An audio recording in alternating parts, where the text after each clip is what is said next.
बिस्मिल्लाहिर्रहमानिर्रहीम। अस्सलाम वालेकुम नादरीन, आप यूट्यूब चैनल देख रहे हैं। मैं इमरान ख़ान हूँ। इस्लामाबाद की कोसार मार्केट के अंदर एक अफसोसनाक वाक़या हुआ है और उसके रीज़न भी आपको जानने चाहिए ना। ख्वाजा साद रफ़ीक और हनीफ़ अब्बासी वहाँ पे खाना खाने के लिए गए। ख़वातीन ने उनको देख कर नारेबाजी की और धांधली का शोर मचाया, वोट चोर उनको कहा। तो उसके बाद वहाँ पे लड़ाई शुरू हो गई और धींगा मुश्ती शुरू हो गई और मार कुटाई शुरू हो गई और ख़वातीन के साथ जो है वो लड़ाई शुरू हो गई साद रफ़ीक साहब की और हनीफ़ अब्बासी साहब की वैसे बेसिकली लड़ाई हुई है।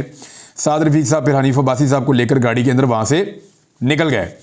ख़वातीन के बारे में अभी तक नहीं मालूम कौन ख़वातीन हैं, लेकिन आम शहरी हो सकती हैं इस्लामाबाद की। देखें, इस्लामाबाद की 3 सीटें और रावलपिंडी की 13 नशिस्तें, ये 16 सीटें तो सीधी सीधी पाकिस्तान तहरीक इंसाफ की सीटें हैं। इनमें एक सीट के ऊपर भी PMLN का कोई उम्मीदवार छोटी मोटी लीड से भी नहीं हार रहा था। यानी बहुत कम भी लीड आप बताएं तो 30,000 25,000 कम से कम, वरना 60,000 70,000 हज़ार की लीड से ये लोग हार रहे थे वहाँ से, और वो इलेक्शन उनको जितवा दिया गया है। अब देखें ना, एक तरफ पब्लिक वो बाज़ारों में भी है, सड़कों पे भी है, रेस्टोरेंट में भी है, पेट्रोल पंप्स पे भी है, हर जगह पे आपको मिलेगी। और उस पब्लिक को पता है कि हमने वोट डाला था किसी और को, इनको ज़बरदस्ती जिता दिया गया है, तो वो आपको देखकर फिर रिएक्ट करेंगे। जमहूरियत तो यही है ना कि जिसका वोट है वो उसी का गिना जाए। अब जब ज़बरदस्ती लोगों को मुसल्लत किया जाएगा, जब ज़बरदस्ती लोगों को लाकर उनकी हुकूमत बनाई जाएगी, तो जो आम पब्लिक है वो बेचारी रिएक्शन देने के अलावा कुछ और नहीं कर सकती। तो ये अफसोसनाक वाक़या है। ऐसे वाक़यात नहीं होने चाहिए, लेकिन इन वाक़यात को रोकने का जो सबसे आसान और बेसिक तरीका है वो क्या है? वो ये है कि लोगों ने जिसको वोट दिया उसकी जीत का नोटिफिकेशन जारी कर दिया जाए। सादा चीज़ ये है, इसके अलावा दूसरा हल कोई नहीं है। अच्छा जी, ब्यूरोक्रेसी का एक बड़ा इम्तिहान शुरू हो गया है और जो ROs बने थे, जो लोग प्रिजाइडिंग ऑफिसर्स बने थे, उनके ऊपर बहुत ज़्यादा दबाव है। कुछ प्रिजाइडिंग ऑफिसर्स ने मेरे साथ रब्ता किया 2-3 शहरों से। वो कह रहे हैं जी हम आपको बताना चाहते हैं कि हमसे क्या काम लिया गया और किस तरीके से लिया गया और ये धांधली किस तरह हुई है। अब लोग आगे बढ़ के बता रहे हैं, ROs जो हैं वो भी छुपते छुपाते कहीं ना कहीं इन्फॉर्मेशन लीक कर रहे हैं, बता रहे हैं कि उनके ऊपर कितना दबाव था और किस तरह दबाव था। अब ये मामला दबने वाला है नहीं, ये जहां ख़त्म होगा नहीं, क्योंकि इससे पहले निज़ाम को इतने गंदे और नंगे तरीके से कभी इस्तेमाल नहीं किया गया जैसे अब इस्तेमाल किया गया है। पाकिस्तान में सोशल मीडिया, ख़ास तौर पर ट्विटर बंद है और उस ट्विटर को वज़ीर-ए-आज़म पाकिस्तान इस्तेमाल करता है VPN लगा के। अंदाज़ा कीजिए आप, हुकूमत ट्विटर को बंद करती है और ट्विटर को इस्तेमाल करता है पाकिस्तान का वज़ीर-ए-आज़म, और कैसे करता है? VPN लगा के। यहाँ से आप अंदाज़ा कर लीजिए ये आज़ादी इज़हार राय है पाकिस्तान में। और जो कम्युनिटी नोट्स वाला मामला है वो इनके गले पड़ा हुआ है। पहले झूठ बोल देते हैं, झूठ लिख देते हैं, फिर वो झूठ पकड़ा जाता है और ट्विटर जो है वो उसको आइडेंटिफाई करके छोड़ देता है। ये एक अजीबोगरीब चीज़ आ गई है ट्विटर पे। यानी आपने झूठ बोला, आपने गलत बयानी की, लोगों ने रिपोर्ट किया, ट्विटर ने हकायक चेक किए और उसकी रोशनी में वहाँ पे एक कम्युनिटी नोट लिख दिया कि जी ये बंदा झूठ बोल रहा है, ये वाली बात ऐसे नहीं है, ये बात एक्चुअली ऐसे है। तो मरियम औरंगज़ेब के साथ और काकड़ साहब के साथ, दोनों के साथ ये हुआ है। मरियम औरंगज़ेब साहबा ने जो है वो इसको बदल के तो ये कहने की कोशिश की कि निब दे वलिद, बट ये एक्चुअली था नहीं। ये एक्चुअली जो है वो उन्होंने कहा था कि सर कलम कर दिया जाए, यानी सर उतार दिया जाए। मरियम औरंगज़ेब ने एक्चुअली ये कहा था, फिर ट्विटर ने उसकी तस्दीक की है। जिस तरह काकड़ साहब ने तारीफ़ की इलेक्शन की और उसके पूरे प्रोसेस की, उसके बाद ट्विटर ने तस्दीक की है कि ज़्यादातर तो इलेक्शन में रिगिंग हुई है, बेईमानी हुई है। तो कम्युनिटी नोट के अंदर उन्होंने वहाँ पे भी लिख दिया। अब ब्यूरोक्रेसी के लिए प्रॉब्लम ये है कि समाजी दबाव बढ़ता जा रहा है। यानी मैं सिद्दीक जान की एक यहाँ पे ट्वीट है, उसको आपको मैं कोट करके पढ़ के सुना देता हूँ। उसने बहुत अच्छा एक्सप्लेन किया है इस सारे मामले को। कुछ चीज़ें इसके अंदर मैं ऐड भी कर दूँगा। ट्विटर क्यों बंद है? ट्विटर बंद होने की 2 वजूहात हैं। एक तो ये है कि लियाकत चट्टा ने धांधली का एतराफ़ करते हुए कहा कि उन पर सोशल मीडिया का भी दबाव था, इसलिए सोचा गया कि सोशल मीडिया के सबब जो सबसे मौसर ऐप है ट्विटर, उसको डाउन कर दिया जाए, इससे पहले कि सोशल मीडिया पर माहौल गर्म रहे और किसी और का ज़मीर जाग जाए। लेकिन दूसरी असल वजह यह है कि पाकिस्तान तहरीक इंसाफ ने हर ज़िले के DRO और हर हलके के RO का नाम और तस्वीर सोशल मीडिया पर डाल दी हैं, जिसके बाद बहुत से लोग इन ब्यूरोक्रेट्स की फैमिली का बता रहे हैं कि इसका भाई फ़लाँ है, इसका बाप फ़लाँ है, इसका कज़न फ़लाँ है, ये फ़लाँ जगह का रहने वाला है, इनका कारोबार फ़लाँ है। इसी के साथ इन ब्यूरोक्रेट्स के ख़िलाफ़ सोशल बाइकआउट की मुहिम भी ज़ोर पकड़ चुकी है। इस पर ब्यूरोक्रेट्स ने हाथ खड़े करना शुरू कर दिए हैं। ब्यूरोक्रेट्स ने जो शिकायत की हैं इनमें से सिर्फ 2 सुन लीजिए। ये 2 शिकायतें हैं और ये अपने सोर्स के ज़रिए से बता रहे हैं सिद्दीक जान साहब। इन शिकायतों से आपको आइडिया हो जाएगा कि होने क्या वाला है या क्या हो रहा है इनके साथ। एक ब्यूरोक्रेट के मुताबिक इसको अपने बच्चे स्कूल से निकलवाने पड़ गए क्योंकि दूसरे बच्चे कह रहे थे कि तुम्हारे अब्बू ने ज़्यादती की है और तुम्हारे अब्बू अच्छे इंसान नहीं है, और बच्चे स्कूल से निकलवा दिए। उसने कहा जी दूसरे शहर में जाऊंगा और वहाँ पे बच्चे दाखिल करवाऊंगा। एक और ब्यूरोक्रेट ने कहा कि उनके वालिद घर के पास वाली मस्जिद में नमाज़ पढ़ते थे और वहाँ पे लोगों के तल्ख सवालात का सामना करना पड़ा, अब वो मस्जिद नहीं जा पा रहे। तो इस तरह की शिकायत और भी बहुत सारी आ रही है कि हमारे वालिदैन और हमारे बच्चों तक बात पहुँच गई है, ब्यूरोक्रेट्स का ये कहना है। फिर मरियम नवाज से और अनवारुल हक काकड़ से ब्यूरोक्रेसी के हक़ में बयानात दिलवाए गए, लेकिन ये तो वो लोग हैं जिनके अपने बयानात उनके अपने लिए फ़ायदेमंद नहीं होते, तो ये ब्यूरोक्रेट्स को फ़ायदा देंगे, तो वो नहीं दे पा रहे। फिर ओवरसीज़ पाकिस्तानी जो है वो भी ये मुहिम चलाते हैं, वो बताते हैं कि जनाब ये ब्यूरोक्रेट है और ये ऐसे है और उसको फैलाते हैं। तो वहाँ तो उस मुल्क के अंदर तो रोका नहीं जा सकता, ट्विटर को पाकिस्तान में बंद कर सकते हैं। तो बेहतर यही है कि जो ब्यूरोक्रेट्स ईमानदार हैं वो वीडियो रिकॉर्ड करें और अपने सामने कुरान मजीद रख कर गवाही दें, यकीनन उनके खिलाफ मुहिम फौरी तौर पर रुक जाएगी। अच्छा, ये पाकिस्तान में ना तब्दीली आ रही है बड़ी तेज़ी से, लोगों को नज़र नहीं आ रही, समझ नहीं आ रही। ये जितने भी लोग ब्यूरोक्रेसी में या सरकारी ओहदों के ऊपर काम करते हैं ना, ये सब लोग हमारे मुआशरे के अंदर ही रहते हैं। ये ईद की नमाज़ हमारे साथ पढ़ते हैं, जुम्मे की नमाज़ हमारे साथ पढ़ते हैं, आगे पीछे हमारे साथ मस्जिदों में, बाज़ारों में, हर जगह पे मिलते हैं, स्कूलों में इनके बच्चे हमारे बच्चों के साथ पढ़ते हैं। अब ये वक्त बदल जाएगा, आप देखिएगा। जो बच्चा सरकारी गाड़ी के अंदर, सरकारी नंबर प्लेट वाली गाड़ी के अंदर स्कूल पहले आता था पुराने ज़माने में, तो उसको बड़े रश्क से बाकी बच्चे देखते थे कि इसका अब्बू ऑफिसर है बहुत बड़ा, तो ये सरकारी गाड़ी में आ रहा है। अब ये नहीं होगा। अब बच्चे छेड़ेंगे, चिढ़ाएंगे कि तू हमारी गाड़ी में आ रहा है, हमने तेरे बाप को ये गाड़ी दी है अमानतन, सरकारी काम करने के लिए, हमारी खिदमत करने के लिए, पेट्रोल के पैसे हम देते हैं, तू और तेरा बाप हमारे पैसों का गलत इस्तेमाल कर रहे हैं। ये होगा पाकिस्तान में, आप देखिएगा। ये जो औरतें बाज़ारों में निकल जाती हैं ना सरकारी गाड़ियां लेके शॉपिंग करने के लिए सरकारी मुलाजिमीन के साथ, इनको बाज़ारों के अंदर देखना इनके साथ क्या होगा। लोग इन्हें कहेंगे कि आप सरकारी गाड़ी में शॉपिंग करने क्यों आ गई हैं जी, ये तो हमारी गाड़ी है। मुझे याद आ गया, थोड़े दिन पहले मैं एक जगह शिकार खेलने के लिए गया, तो वहाँ पे एक गाड़ी के अंदर लोग शिकार खेल रहे थे, कुत्ते भी बीच में बिठाए हुए थे और गनशन भी, और वो सरकारी गाड़ी थी किसी डीपीओ की, पुलिस वाले की, ऊपर नीली बत्ती भी लगाई हुई है, हरी नंबर प्लेट भी है। वो वहाँ पे डट के शिकार खेल रहे थे और उस एरिया में खेल रहे थे जहाँ पे मना किया गया था, और उनको कोई रोक नहीं पा रहा था। उनके साथ गनमैन भी थे और सरकारी बंदे थे। तो मैंने उनकी गाड़ी के सामने गाड़ी लगा के तो रोक लिया उनको, और मैंने उनसे कहा कि जनाब आप मेरी गाड़ी में शिकार क्यों खेल रहे हैं। उन्होंने कहा ये गाड़ी आपकी तो नहीं है, ये तो सरकारी गाड़ी है। तो मैंने कहा ये मेरी गाड़ी है ना, सरकारी गाड़ी है, तो तुम मेरी गाड़ी में कैसे शिकार खेल सकते हो, टैक्स तो हम देते हैं। अगर शिकार खेलने का शौक है जाके अपनी गाड़ी लेकर आओ, अपनी बंदूकों से, अपनी गाड़ी से, अपने इंतजाम से शिकार खेलो। ये गाड़ी तुम्हें दी है सरकारी काम करने के लिए, तुम लेके इधर जंगल में चला रहे हो, और वो सारी पहाड़ियां हैं और कच्चे रास्ते हैं। यानी अपनी गाड़ी का तो बंदा नुकसान बर्दाश्त कर लेता है, लेकिन यानी जो भी जाता है वो रिस्क लेके जाता है। गाड़ी टूट सकती है, नुकसान हो सकता है उस गाड़ी का, जंगल में नाहमवार रास्ते होते हैं, लेकिन वो आदमी सरकारी गाड़ी को ऐसे माले मुफ्त दिले बेरहम। तो मैंने उनको पकड़ लिया वहाँ पे, तो और भी लोग इकट्ठे हो गए। तो इसी तरह आप देखेंगे कि आने वाले वक्त में सरकारी वसाइल का इस्तेमाल सरकारी मुलाजमीन के लिए मुश्किल होता चला जाएगा। और ये ट्विटर को बंद करने का जो रीज़न लिखा है, ये ठीक लिखा है सिद्दीक जान ने। मुझे लगता है मामलात इसी तरफ जाएंगे। अब आ जाएं मखसूस नशिस्तों की तरफ। क्या पाकिस्तान तहरीक इंसाफ को मखसूस नशिस्तें मिल जाएंगी? क्योंकि उनके अरकान ने सुन्नी इत्तेहाद कौंसिल को ज्वाइन कर लिया, पंजाब में, खैबर पख्तूनख्वा में, वफाक में और सिंध में भी। तो क्या उनको मखसूस नशिस्तें मिल जाएंगी? बड़ा सवाल है ना। तो इसका सिंपल जवाब मैं आपको दे देता हूँ कि मिल जाएंगी। उसकी वजह यह है कि माजी में हमारे पास एक मिसाल मौजूद है।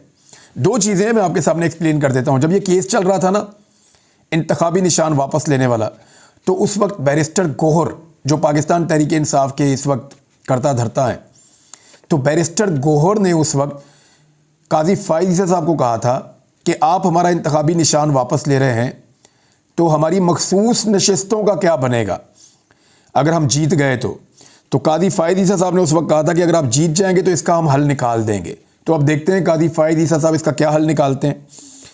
दूसरा, लिहाद अली हैं, डॉन के रिपोर्टर हैं, सीनियर जर्नलिस्ट हैं। उन्होंने एक मिसाल पेश की है इसी हवाले से। 2019 में फाटा के इलेक्शन हुए थे, आपको याद होगा। वो 2018 के बाद 2019 में फाटा के इलेक्शन हुए थे, उनका वहाँ पे मर्जर का मामला चल रहा था। 2019 में जो फाटा के इंतखाबात हुए थे उसमें 3 आज़ाद उम्मीदवार जीते थे, एक शफीक अफरीदी, दूसरे बिलाल अफरीदी, तीसरे अब्बास रहमान, ये फाटा से जीते थे। ये 3 आज़ाद उम्मीदवार जीतने के बाद बलूचिस्तान अवामी पार्टी में शामिल हो गए। हालांकि इससे पहले बलूचिस्तान अवामी पार्टी का कोई वजूद खैबर पख्तूनख्वा में नहीं था।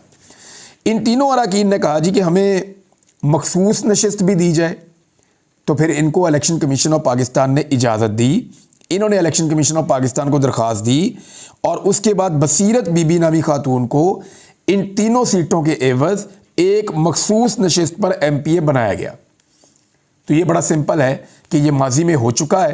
अगर पाकिस्तान तहरीक इंसाफ के लिए कोई कानून तब्दील करना है या ये गुंजाइश ख़त्म करनी है तो मर्ज़ी है, अदरवाइज़ ये सीटें कानून के मुताबिक माजी की इस कार्रवाई को देखते हुए पाकिस्तान तहरीक इंसाफ को बआसानी मिल जाएंगी।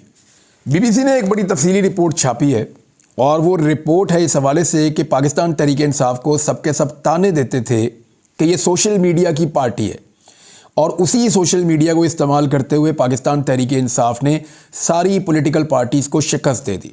देखिए उनके पास था क्या, ना वो जलसा कर सकते हैं, ना वो जुलूस कर सकते हैं, ना वो रैली कर सकते हैं। उन्होंने सोशल मीडिया के थ्रू पाकिस्तानियों को मोटिवेट किया और उन पाकिस्तानियों ने सोशल मीडिया से मिलने वाले पैगाम को आगे फैलाया और करते कराते मामला यहाँ तक पहुँचे कि लोगों की एक बहुत बड़ी तादाद ने पाकिस्तान तहरीक इंसाफ को वोट डाल दिए। और पाकिस्तान तहरीक इंसाफ को डलने वाले वोट इलेक्शन गुजरने के 11 दिन हो गए हैं ऑलमोस्ट, अभी तक काबू नहीं आ रहे। अभी तक जो है वो जाली वोटों की कहानियाँ सामने आ रही हैं, जाली फार्म 45 की कहानियाँ सामने आ रही हैं, अभी तक वोट ज़ाया करने की कहानियाँ सामने आ रही हैं। लेकिन ये सारे मामला आगे जाके खुल सकते हैं, इनके ऊपर इंसाफ हो सकता है अगर अदलिया चाहे तो, वरना यहाँ पे ऐसी मिसालें मौजूद हैं कि 5-5 साल गुजर गए और जिस उम्मीदवार ने केस किया था ट्रिब्यूनल में उसको 5 साल बाद भी इंसाफ नहीं मिला। जैसा कि मैंने आपको कल एक वीलॉग में बताया कि शेख वक्कास अकरम के साथ क्या हुआ था। 5 साल तक कोशिश की लेकिन सीट वापस नहीं मिली। 5 साल बाद इलेक्शन लड़ के दोबारा मेंबर कौमी असम्बली बन गए, लेकिन 5 साल सीट नहीं मिली। एक और बड़ी खबर यह है, और आज शायद इसके ऊपर कोई डेवलपमेंट हो जाए, नॉर्मली पाकिस्तान में होती नहीं है, कि गैर कानूनी गिरफ्तारियों के मामले पर तौहीन अदालत पर डिप्टी कमिश्नर इस्लामाबाद की गिरफ्तारी का हुक्म। शहरियार अफरीदी और शानदाना गुलजार को MPO ऑर्डर के तहत गिरफ्तार किया गया था और इस पे अदालत ने मना किया था। और अब मामला ये है कि डिप्टी कमिश्नर इरफान नवाज के वारंट गिरफ्तारी जारी कर दिए अदालत ने और कल सुबह 9 बजे अदालत में गिरफ्तार करके पेश करने का हुक्म दिया है। लेकिन क्योंकि निज़ाम किसी और तरफ चल रहा है, देखते हैं आज हाई कोर्ट के अंदर इंसाफ होता है या नहीं होता। मैं एक चीज़ और कहना चाहता हूँ, चंद दिन पहले मैंने एक रिमार्क्स दिए थे, मुझे सवालात किए थे सहाफ़ियों ने, तो वहाँ मैंने जवाबन 1-2 जुमले ऐसे बोले जो मुझे नहीं बोलने चाहिए थे। मेरे दोस्त हैं एहतशाम, उन्होंने इस पे मेरी निशानदेही की, बल्कि उन्होंने इसका तज़किरा किया, तो मुझे लगा कि उन्होंने ठीक कहा और सही मशवरा दिया है। मुझे वो नहीं कहना चाहिए था। मैंने ये कहा था मरीम नवाज़ के वज़ीर आला पंजाब बनने पे कि बेल्टें कस लो, आपकी वीडियोज़ आ सकती हैं। हाँ, मामला तो ऐसे ही है, लेकिन मुझे ये बात करनी नहीं चाहिए थी। अफसोसनाक है, मुझे अफसोस है जो बात मैंने की, और आइंदा मैं ज़रा ख्याल रखूँगा। थैंक यू एहतशाम, आपका भी बहुत शुक्रिया। पीपल्स पार्टी और PMLN की बातचीत चल रही है नाज़रीन, शराकत इक़्तिदार के हवाले से। और देखिए इनका ट्रैक रिकॉर्ड अगर आप दोनों जमातों का देखें ना, तो ये बातें बहुत बड़ी बड़ी करेंगे कि हम बाहर रहना चाहते हैं, हम हुकूमत का हिस्सा नहीं बनना चाहते। लेकिन एक्चुअली ये दोनों ये यकीन हासिल करना चाह रहे हैं कि अगर हम हुकूमत बना लेते हैं तो हमारी हुकूमत को 5 साल तक चलाया जाए, चाहे अवाम का जूस निकल जाए, चाहे पाकिस्तानियों का कचूमड़ निकल जाए, चाहे मईशत पूरी तरह तबाह हो जाए, हालात किसी भी नहज पर पहुंच जाएं, हमें गारंटी दी जाए कि हमें 5 साल तक इक़्तिदार में रहने दिया जाएगा बग़ैर मैंडेट के। अब ये जैसी इनको श्योरिटी मिल जाएगी तो ये दोनों जमातें वजारतें लेकर ढिटाई के साथ बैठ जाएंगी इक़्तिदार के अंदर। आप ये देख लीजिएगा, अभी तो ये कह रहे हैं कि हम ये नहीं लेना चाह रहे, वो नहीं लेना चाह रहे, हम हुकूमत का हिस्सा नहीं बनना चाह रहे, लेकिन मीटिंग्स के अंदर से जो रिपोर्ट होती हैं चीज़ें या जो मुख्तलिफ सहाफ़ती सोर्सेज से पता चलती हैं, वो तो ये कोई सदर बनना चाह रहा है, कोई स्पीकर कौमी असम्बली का ओहदा लेना चाह रहा है, कोई वजारतों के अंदर ख़ास वजारतें लेना चाह रहा है। सब के सब वो ओहदे लेना चाह रहे हैं जो आइनी ओहदे हैं, जिनके अंदर फ़ायदे मिलते हैं, जिनके अंदर प्रोटोकॉल्स मिलते हैं, जिन ओहदों का बहुत फ़ायदा होता है, और उन ओहदों की तरफ कोई नहीं जाना चाह रहा जहाँ पे जिम्मेदारियाँ हैं, जहाँ पे काम करना पड़ता है, जहाँ पे मुश्किलात का सामना करना पड़ता है और जहाँ पे ब्लेम अपने ऊपर लेना पड़ता है। और शहबाज शरीफ के साथ काम करने का तजर्बा पीडीएम की जमातों का कोई अच्छा नहीं रहा। उन्हें अंदाज़ा हो गया कि हमने एक ऐसे आदमी के साथ काम किया है जिसको हुकूमत का सर पाँव भी नहीं पता। लेकिन किसी सूबे का वज़ीर आला होना कोई बड़ी बात नहीं है। वफाक पैसे कमाता है, वो आपको पैसे देता है, आप पैसे खर्च करते हैं। सूबे का वज़ीर आला तो शाह खर्च होता है, लेकिन जब आपकी वफाकी हुकूमत बनती है तब आपको पता चलता है कि पैसे इकट्ठे भी करने हैं, दुनिया से डील भी करनी है, मुल्क की मईशत को भी चलाना है। और वहाँ शहबाज शरीफ साहब की कैपेसिटी क्या है वो हमने देख लिया। जो मईशत का हाल किया पीडीएम की जमातों ने, अगर इनको दोबारा इक़्तिदार के अंदर लाकर बिठा दिया गया, सदर पाकिस्तान ने इसके ऊपर बात की है बड़ी क्लियरली, मैं उसी के ऊपर इस व्लॉग का इख्तिताम कर देता हूँ। आरफ अलवी पहले तो बोल ही नहीं रहे थे बड़े लंबे अरसे से, फिर बड़ी हिम्मत करके उन्होंने बोला। जो जुमले उन्होंने बोले, जो ख़ास जुमले हैं वो मैं आपके सामने रख देता हूँ। उन्होंने मुखातिब करते हुए कहा कि आप एलीट हैं और कौन आपको हिला कर ये बताएगा, इन इलेक्शंस ने आपको हिलाया है, मैं उम्मीद करता हूँ कि आप हिले होंगे। लोगों ने आवाज़ मारकर चीख चीख कर कहा है कि तरजीहात दुरुस्त नहीं हैं। तरजीहात वो नहीं है जो ये हुकूमतें आप पर थोप रही हैं, तरजीहात वो हैं जो आवाम चाहती हैं। आपको लगता है कि इस ज़मीन के नीचे से तेल निकल आएगा और इन पॉलिसियों को चलाने से पाकिस्तान ठीक हो जाएगा? चलाने वाले लोग वो नहीं हैं। और कंटिन्यूटी कहाँ से आएगी? क्या हम बैरून मुल्क में मजदूरी एक्सपोर्ट करते जाएंगे कि जाओ जाके मिडिल ईस्ट को गुले गुलजार बनाओ और पाकिस्तान जो है वो सहरा बनता जाए? जिनके ऊपर जुल्म हुआ है पाकिस्तान में गुज़िश्ता 2 सालों में, वही लोग कर सकते हैं इस मुल्क को ठीक। इस वक्त अवाम ने मैंडेट दिया है और अगर इस मैंडेट का एहतराम नहीं करेंगे तो यहाँ खराबा बढ़ता चला जाएगा। हल मौजूद है, लीडरशिप मौजूद होनी चाहिए जो अमल दरामद करे। आपकी ज़िम्मेदारी अच्छे लोगों को मुंतखब करना था। ये पब्लिक से, नौजवानों से बात करते हुए उन्होंने कहा कि आपकी ज़िम्मेदारी थी अच्छे लोगों को मुंतखब करना, आपने कर दिया। अब यकीनी बनाइए कि उन्हीं को इक़्तिदार मिले। निशान भी ले लिया गया। हर घर में शायद ही कोई आदमी मुश्किल से हो जिसने गलती की हो, सब ने निशान ढूंढ ढूंढ के ठप्पे लगाए हैं और इसके बावजूद वोट भी दिया है। बंदे भी उठा लिए गए, लेकिन वो बंदे ढूंढ के, उनके निशान ढूंढ के लोगों ने जो है वो वोट डाले हैं। खूब लोगों को मारा और पीटा गया, मगर फिर भी औरतें और जवान खड़े रहे, औरतें खड़ी रहीं। तो सदर पाकिस्तान ने बताया कि ये इसको पॉजिटिव लिया जाए कि लोगों ने निकलकर जमहूरियत के ऊपर ट्रस्ट किया, इसको पॉजिटिव लिया जाए और मुल्क को आगे बढ़ाया जाए। बहरहाल देखते हैं, क्योंकि मुनीब फारूक नामी जो सहाफ़ी हैं उन्होंने जो कहानी सुनाई है वो तो कोई और ही नक्शा खींच रही है। देखते हैं क्या होता है। अब तक के लिए इतना ही। अपना ख्याल रखिएगा, अपने इस चैनल का भी। अल्लाह हाफ़िज़।